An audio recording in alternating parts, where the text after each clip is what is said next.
بسم اللہ الرحمن الرحیم۔ السلام علیکم معزز ناظرین، آج کی اس ویڈیو میں ہم بات کرنے جا رہے ہیں مصر اور پاکستان کی موجودہ صورتحال کی۔ ان دونوں ممالک کے حالات اتنے خراب ہونے کی کیا وجوہات ہیں؟ کیا مصر پاکستان کی طرح IMF کا قرضہ وصول کرنے والا ملک ہے؟ اور کیا یہ دونوں ممالک ڈیفالٹ ہونے والے ہیں؟ تو چلتے ہیں ویڈیو کے موضوع کی طرف۔ مصر بھی پاکستان کی طرح IMF کا قرضہ وصول کرنے والا ملک ہے اور اس پر $155 بلین کے بیرونی قرضے اور واجبات ہیں، جبکہ پاکستان کا بیرونی قرضہ بھی $126 ارب کے قریب ہے۔ آج مصر کی 30% سے زیادہ آبادی خط غربت سے نیچے زندگی گزار رہی ہے، جبکہ پاکستان میں غربت 35 سے 40% کے درمیان ہے۔ یہ اعداد و شمار شیئر کرنا اس لیے اہم ہے کہ 12 سال پہلے مصر میں ایک کہانی شروع ہوئی تھی جو آج کے پاکستان میں ہونے والے واقعات سے کافی ملتی جلتی ہے۔ یہ ایک ایسی کہانی تھی جس میں عوام کی مرضی کو دبایا گیا تھا، اور اس کے بعد جو کچھ ہوا وہ ایک ایسے سیاسی نظام کو تشکیل تھا جو پرانے نظام کا تسلسل تھا، جس میں جمود مخالف قوتوں کو شکست ہوئی اور جمود غالب رہا، اور فرعونوں کی سرزمین مصر میں 7000 سال سے کوئی حکومت نہیں آئی تھی۔ فرعونوں کے دور حکومت کو ختم ہوئے 2000 برس سے زیادہ بیت چکے ہیں، لیکن مصر کی سیاست میں آج بھی فرعونیت کوٹ کوٹ کر بھری ہوئی ہے۔ 1952 میں مصر کے بادشاہ شاہ فاروق کی حکومت کا تختہ الٹ جانے کے بعد بھی مصر میں جمہوریت نہیں آئی تھی۔ ملک میں پارلیمنٹ کے الیکشن تو ہوتے تھے لیکن صدر فوج سے لیا جاتا تھا۔ سارے اختیارات صدر کے پاس ہوتے تھے اور پارلیمنٹ کی حیثیت صرف نمائشی تھی۔ جو فوجی افسر بھی صدر بنتا وہ عموماً اپنی موت تک صدر رہتا تھا، جیسا کہ جمال عبد الناصر اور انور سادات۔ 2011 تک تو یہی صورتحال رہی، لیکن پھر ایک انقلاب نے اس صورتحال کو تبدیل کر دیا۔ ہوا یوں کہ مصر کا صدر حسنی مبارک 80 کی دہائی سے اقتدار میں تھا اور لگتا یہی تھا کہ اپنی موت تک وہ صدر ہی رہے گا، لیکن جنوری 2011 میں اس کے خلاف مظاہرے شروع ہو گئے۔ قاہرہ کی سڑکوں پر لاکھوں مظاہرین نکل آئے اور عوام نے قاہرہ کے تحریر سکوائر میں دھرنا دے دیا، اور عوام کو کچلنے کے لیے فوجی ٹینک بھی آئے، لیکن کوئی فائدہ نہیں ہوا۔ آخر 11 فروری 2011 کو حسنی مبارک نے استعفیٰ دے دیا۔ جب نائب صدر عمر سلمان نے صدر کے استعفے کا اعلان کیا تو تحریر سکوائر میں جشن برپا ہو گیا، لیکن ان لوگوں کو معلوم نہیں تھا کہ جیل سے بھاگا ہوا ایک قیدی حسنی مبارک اس کی جگہ نیا صدر آئے گا۔ یہ قیدی کون تھا اور جیل سے کیوں بھاگا تھا؟ مصر میں 1988 سے ایک تنظیم قائم ہے جس کا نام اخوان المسلمین ہے۔ یہ تنظیم مصر میں پرامن طریقے سے اسلامی نظام کے قیام کی جدوجہد کر رہی ہے۔ اس تنظیم کے کارکنوں نے جنوری 2011 کے انقلاب میں بڑھ چڑھ کر حصہ لیا تھا۔ اس وجہ سے تنظیم کے سینکڑوں کارکنوں کو گرفتار کر لیا گیا، لیکن جب انقلاب کے دوران پولیس اور فوج کی توجہ مظاہرین پر تھی تو اس صورتحال کا فائدہ اٹھاتے ہوئے طاقتور مجرم گروہ نے اپنے ساتھی چھڑانے کے لیے مصر کی جیلوں پر حملہ کر دیا۔ ان گینگز نے قاہرہ میں ہی 4 جیلیں توڑی اور ان جیلوں کے سارے قیدی فرار ہو گئے۔ فرار ہونے والوں میں سے اخوان المسلمین کے کچھ سینئر لیڈر بھی شامل تھے۔ ان میں سب سے بڑا لیڈر تھا محمد مرسی۔ محمد مرسی ایک کسان کا بیٹا تھا، مگر اپنی محنت سے انجینئر بنا۔ اس نے سائنس میں PhD کی تھی، اسی لیے وہ اب ڈاکٹر مرسی کہلاتا ہے۔ مصر واپسی پر وہ اخوان المسلمین کا سرگرم رکن بن گیا۔ اخوان المسلمین کے الیکشن لڑنے پر پابندی تھی، اس لیے سن 2000 میں مرسی نے آزاد حیثیت میں پارلیمنٹ کا الیکشن لڑا اور جیت لیا۔ وہ 2005 تک مصری پارلیمنٹ کا رکن رہا۔ 2011 کے انقلاب کے بعد یہی ڈاکٹر مرسی اب مصری تاریخ کا اہم ترین کردار بننے جا رہا تھا۔ حسنی مبارک کی حکومت کے خاتمے کے بعد مصر میں صدارتی الیکشن کا اعلان ہوا۔ اخوان المسلمین نے پابندی کے باوجود یہ الیکشن لڑنے کا فیصلہ کیا، اور اس کے لیے انہوں نے ایک نئی جماعت فریڈم اینڈ جسٹس پارٹی کے نام سے رجسٹر کروائی۔ مرسی کو اس پارٹی میں بھیج دیا گیا، لیکن پارٹی نے جس شخص کو صدر کے عہدے کے لیے چنا وہ مرسی نہیں بلکہ ایک اور لیڈر تھا، اور اس کا نام تھا محمد خیرت الشاطر۔ تاہم مصر میں صدر کے عہدے کا امیدوار بننا اتنا آسان بھی نہیں تھا۔ مصری قانون کے مطابق مسلح افواج کی سپریم کونسل کسی بھی صدارتی امیدوار کو ڈسکوالیفائی کر سکتی تھی، اور ہوا بھی یہی۔ کونسل نے شاطر کو ڈسکوالیفائی کر دیا، لیکن پارٹی نے مرسی کو بیک اپ امیدوار کے طور پر پہلے ہی نامزد کیا ہوا تھا۔ چنانچہ الشاطر کے ہٹنے کے بعد مرسی کو صدارتی امیدوار بنا دیا گیا۔ سپریم کونسل نے بھی مرسی کی نامزدگی پر کوئی اعتراض نہیں کیا۔ یوں جون 2012 میں مصر کے اندر صدارتی انتخابات ہوئے۔ محمد مرسی کے مقابلے میں فوج نے اپنا امیدوار کھڑا کر دیا۔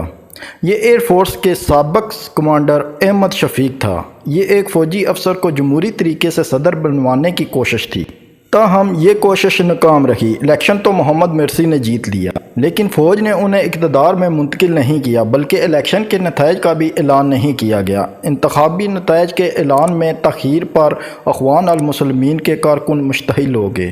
ہزاروں کارکنوں نے قاہرہ کے تحریر اسکوائر میں ڈیرے ڈال لیے اور مطالبہ کرنے لگے کہ الیکشن کے نتائج کا فوری اعلان کیا جائے۔ ایک ہفتے تک تو ایسا لگ رہا تھا کہ فوجی اقتدار پر قبضہ کر لے گی، تاہم اخوان المسلمین کے دھرنے کے چھٹے روز الیکشن کمشنر نے نتائج کا اعلان کر دیا۔ مرسی نے 52% ووٹ لیے تھے، جبکہ احمد شفیق کو 48% ووٹ ملے تھے۔ نتائج کا اعلان ہوتے ہی تحریری اسکوائر مرسی زندہ باد اور فوجی حکومت مردہ باد کے نعروں سے گونج اٹھا۔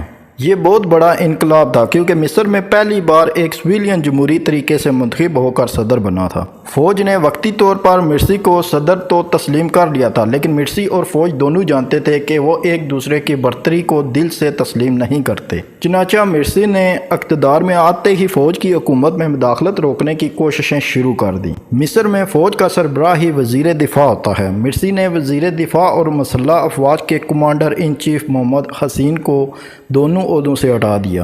اس کی جگہ وہ اپنی پسند کے کمانڈر ان چیف اور وزیر دفاع لائے۔ اس نئے کمانڈر کا نام عبدالفتاح تھا۔ محمد مرسی کے حامیوں کا کہنا تھا کہ فوجی کمان کی تبدیلی بغاوت روکنے کی کوشش تھی، اور 22 نومبر 2012 کو مرسی نے ایک اور حکم نامہ جاری کیا۔ اس حکم نامے کے تحت کوئی عدالت اس فیصلے کے خلاف کوئی حکم جاری نہیں کر سکتی تھی۔ حکم نامے میں یہ بات بھی شامل تھی کہ عدالتیں نئے آئین کی تیاری کے لیے قائم و دستور ساز اسمبلی کو برطرف نہیں کر سکتی، لیکن مصر میں اس فیصلے کا شدید رد عمل سامنے آیا۔ اپوزیشن جماعتوں نے الزام لگایا کہ مرسی تمام اختیارات پر قبضہ کر کے ڈائریکٹر بن رہا ہے۔ چنانچہ پورے مصر میں ان جماعتوں نے پرتشدد مظاہرے شروع کر دیے۔ اگرچہ اگلے مہینے ہی مرسی نے یہ حکم نامہ واپس لے لیا، لیکن مظاہروں کا سلسلہ رک نہیں سکا، کیونکہ مظاہرین کو یہ پریشانی بھی تھی کہ ملک کے نئے آئین میں کہیں اسلام پسندوں یعنی اخوان المسلمین کو زیادہ اختیارات نہ مل جائیں۔ مظاہروں کے دوران اخوان المسلمین کے دفتروں کو جلا دیا گیا۔ دسمبر میں قاہرہ میں صدارتی محل کے باہر اخوان المسلمین کے حامیوں اور مخالفین میں شدید جھڑپیں ہوئی۔ ان میں کئی لوگ ہلاک اور 350 زخمی ہوئے۔ جون کے آخر میں مرسی کی حکومت آئی تھی، اور نومبر دسمبر میں جبکہ اسے 6 ماہ بھی پورے نہیں ہوئے تھے، حکومت گرانے کی کوششیں تیز ہو چکی تھیں۔ کرسی پر صرف ڈائریکٹر بننے کے الزام نہیں تھا، بلکہ خراب معاشی پالیسیوں کا بھی الزام تھا۔ حکومت کے خلاف مظاہرے تیز سے تیز تر ہوتے گئے۔ مصر میں سیاسی بحران سنگین ہوتا گیا۔ حکومت مخالف مظاہروں کی ایک وجہ ملک کا نیا آئین بھی تھا۔ مرسی حکومت نے دسمبر 2012 میں نیا آئین تیار کر لیا تھا۔ اس آئین پر مصر میں ریفرینڈم کرایا گیا۔ 63% لوگوں نے نئے آئین کے حق میں فیصلہ دے دیا، جس کے بعد مرسی نے اس پر دستخط کر کے اسے نافذ کر دیا۔ اس آئین میں شرعیت کو قانون سازی کی بنیاد قرار دے دیا گیا تھا۔ اگرچہ آئین کو عوام کی اکثریت کی حمایت حاصل تھی، مگر اس آئین پر دیگر اقلیتوں اور لیبرل طبقے کو شدید تفاوضات بھی تھے۔ اپوزیشن نے اس آئین کو نہیں مانا، اور یوں مظاہرے تیز سے تیز تر ہوتے چلے گئے، جن کی وجہ سے مصر کے حالات بگڑتے جا رہے تھے۔ جون 2013 میں ہزاروں مظاہرین نے تحریر اسکوائر پر قبضہ کر لیا۔ مظاہرین نے مرسی کی تصویریں جلائیں، پھر انہوں نے اخوان المسلمین کا ہیڈ کوارٹر بھی لوٹ لیا اور اسے جلا دیا۔ مظاہرین مرسی کے فوری استعفے کا مطالبہ کر رہے تھے۔ ان واقعات سے مصری فوج نے فائدہ اٹھایا اور ایک بار پھر سیاسی معاملات میں مداخلت شروع کر دی۔ تحریر اسکوائر پر فوجی ہیلی کاپٹر پروازیں کرنے لگے۔ مسلح افواج کے کمانڈر ان چیف فتح، جسے خود مرسی نے مقرر کیا تھا، اس نے حکومت کو مظاہرین کے مطالبات ماننے کے لیے 48 گھنٹوں کی ڈیڈ لائن دے دی، اور یہ سیدھی دھمکی تھی اگر مرسی نے استعفیٰ نہ دیا تو فوج اقتدار پر قبضہ کر لے گی، جو اب مرسی نے ٹیلی ویژن پر آ کر اپنے خطاب میں فوج کی ڈیڈ لائن کو مسترد کر دیا، اور اس نے کہا میں ہی ملک کا قانونی صدر ہوں اور اپنے اس حق کے لیے میں جان بھی دے سکتا ہوں۔ اور فوج کی ڈیڈ لائن کے دوران قاہرہ یونیورسٹی میں مرسی کی حمایت میں ریلی نکالی گئی۔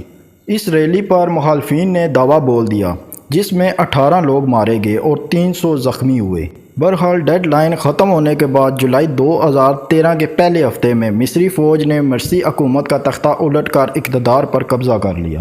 مرسی کو پہلے اسکندریہ شہر کے قریب ایک فوجی اڈے پر منتقل کیا گیا اور پھر دارالحکومت کی بدنام زمانہ جیل میں بھیج دیا گیا۔ معزز ناظرین، مصر کی تمام صورتحال کو سننے اور دیکھنے کے بعد آپ کے دماغ میں ایک ہی بات آتی ہوگی کہ پاکستان کی بھی صورتحال بالکل سیم ہی ہے۔ اگر ہماری یہ ویڈیو آپ کو پسند آئی ہے تو اسے لائک اور شیئر کریں اور ہمارے چینل کو سبسکرائب